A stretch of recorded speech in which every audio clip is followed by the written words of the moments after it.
POV, you're 10 years old. You don't have a scholarship, you don't have a famous coach, you don't even know if you're actually good at cricket. You just have a bat, a pair of cricket shoes, and a dream that feels much bigger than you. Today is your first day at a cricket academy.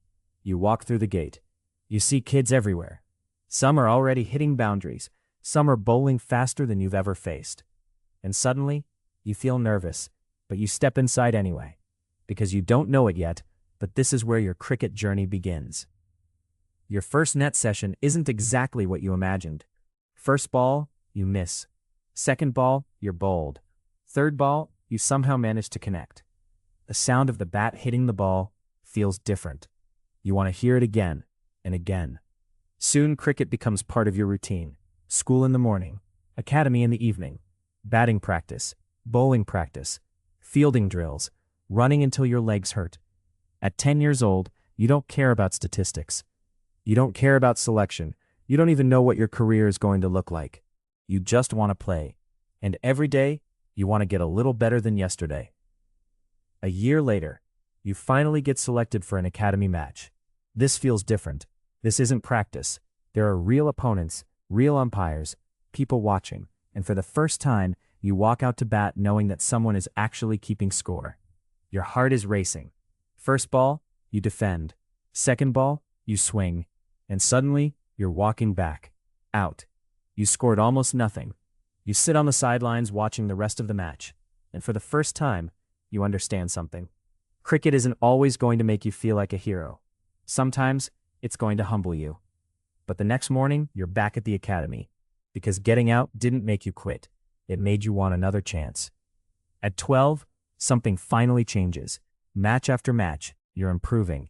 Your defense is stronger. Your timing is better. You're beginning to understand the game. And then one day, everything comes together. You start finding the gaps. You hit your first boundary, then another, and eventually, you reach your first 50. It's not an international century. There isn't a stadium full of people. But to you, it feels enormous. You look toward the boundary. Your teammates are celebrating. Your parents are watching. And suddenly, that little dream from 2 years ago doesn't feel quite so impossible. You think, maybe I really can do this. At 13, the competition gets tougher. You're now playing school cricket, and you're no longer the only talented kid. There are players who are stronger. Players who bowl faster. Some of them are getting noticed. Some are already being selected for bigger teams. And sometimes, you're sitting on the bench. You begin to understand the uncomfortable truth about cricket. Talent can get you noticed, but talent alone won't keep you there. So you start working harder. Early morning practice, school, academy, fitness, more batting, more fielding, more repetition. You stop asking, am I talented? And start asking, how much am I willing to work? Then one day, you get the opportunity you've been waiting for. District trials. You arrive at the ground and suddenly, everything feels bigger. Hundreds of young cricketers are there. Everyone wants the same thing, a place on that team. You look around. Some players have expensive equipment. Some have been playing at elite academies for years. Some already have people talking about them. You just have your bat, your training, and everything you've worked for. You walk into the nets. The first few balls are nervous. Your hands feel tight. Your mind is racing. Then you settle. A cover drive. Then another shot through the gap. You start finding your rhythm. The trial ends. You walk away from the ground, but you have no idea if it was enough. For the next few days, you wait. Then finally, the results are released. You open the list. You start scrolling. One name, then another, Your heart beats faster. And then, you see it. Your name. You stop. You read it again, just to make sure. You're selected. District cricket. 4 years ago, you were a 10-year-old kid who couldn't survive 3 balls in a net. Now, you're officially representing your district. You call your parents, you tell your coach, and for a moment, you feel like all those early mornings were worth it. But cricket has another lesson waiting for you. District cricket is different. The players are better. The bowlers are faster. Mistakes are punished. You walk onto the field wearing your district colors for the first time. You look around. This isn't your academy anymore. This is a completely different level. You don't dominate immediately. Some matches you score runs, some matches you don't. Sometimes you contribute. Sometimes you fail. But every game teaches you something. How to handle pressure, how to build an innings, how to read a bowler, how to stay focused when the team needs you. You begin to realize getting selected isn't the destination. It's only the next step. Then comes the next opportunity. Higher level trials, state or zonal selection. This time, you believe you're ready. You've trained for years. You've played district cricket. You've gained confidence. You walk into the trial thinking, this could be my moment. But it isn't. The results come out and your name isn't there. You watch other players celebrate. Some of them are your friends. You smile. You congratulate them. Then you walk away, alone. Your kit bag feels heavier than usual. For the first time in years, you seriously question the dream. Maybe you're not good enough. Maybe cricket isn't meant for you. Maybe it's time to stop. But the next morning, your alarm rings, 5 a.m. You stare at the ceiling. You think about staying in bed. Then you get up. You put on your shoes, and you go running.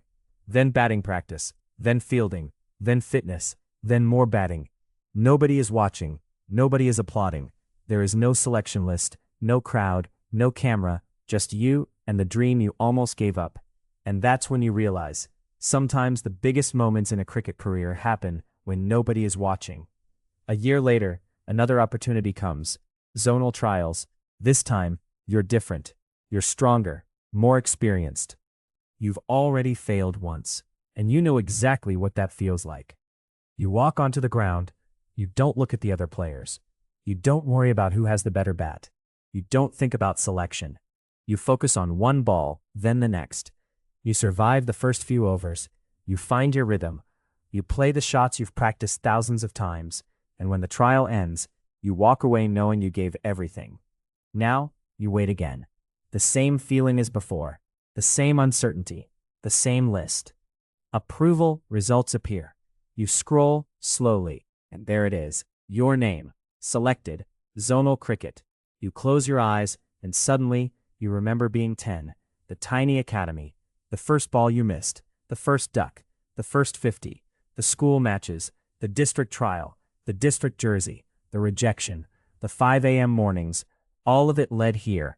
But here's the thing. You're not finished. You're only 17, and the dream is still getting bigger.